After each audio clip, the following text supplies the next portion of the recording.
Capítulo 7. La Iglesia Católica Romana Medieval, del 1000 al 1400.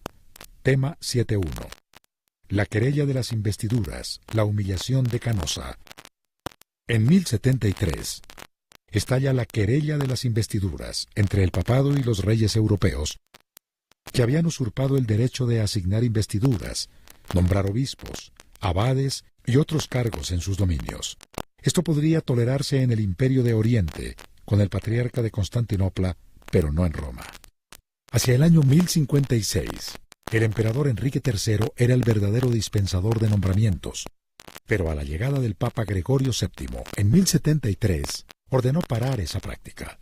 El emperador Enrique IV no estaba dispuesto a perder esa autoridad, así que desdeñó las órdenes papales y siguió ordenando obispos.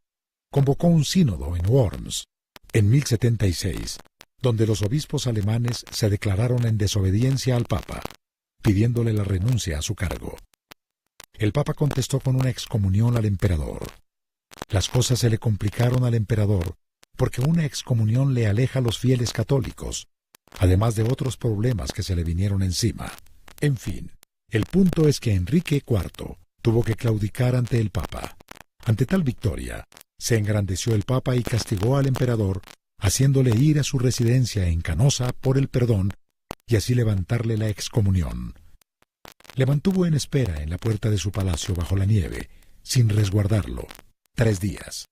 Su esposa y su hijo también. Esta escena es conocida como la humillación de Canosa. Tema 7.2. Inocencio III, entre Dios y el hombre, del 1198 al 1216. Uno de los papas más jóvenes, ocupa el papado a los 36 años.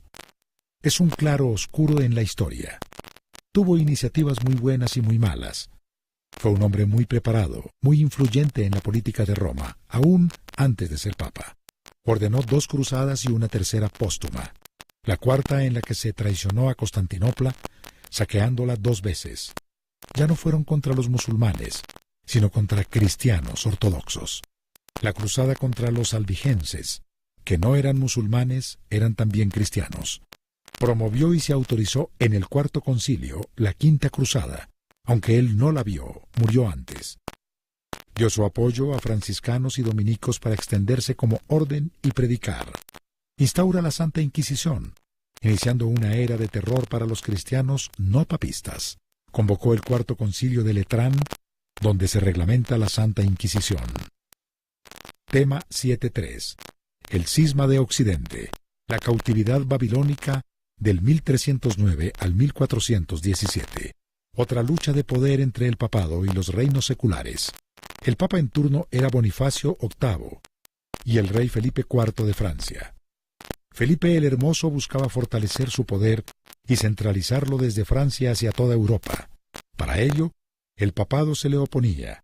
En medio de la lucha, Bonifacio VIII decayó y murió. Le sucedió Benedicto IV y también falleció al poco tiempo. Pero el siguiente papa, Clemente V, fue muy afín al rey, tanto que trasladó la sede pontífica de Roma a Aviñón, en Francia. El nuevo palacio pontificio parecía una sofisticada corte francesa, y lo que eso implica. Los cardenales estaban muy cómodos ahí, pues la mayoría eran franceses. Años después, cuando Urbano V quiso regresar a Roma, los cardenales se le opusieron. Prácticamente el papa ya estaba contra su voluntad en Francia, pero no se imponía, hasta que la monja mística Catalina de Siena presionó y presionó, hasta que se trasladaron a Roma, concluyendo la llamada cautividad babilónica de la Iglesia. Sin embargo, ya en Roma, la mitad de los cardenales se le rebelaron, regresaron a Francia y nombraron un nuevo papa. Ahora la Iglesia tenía 2 papas.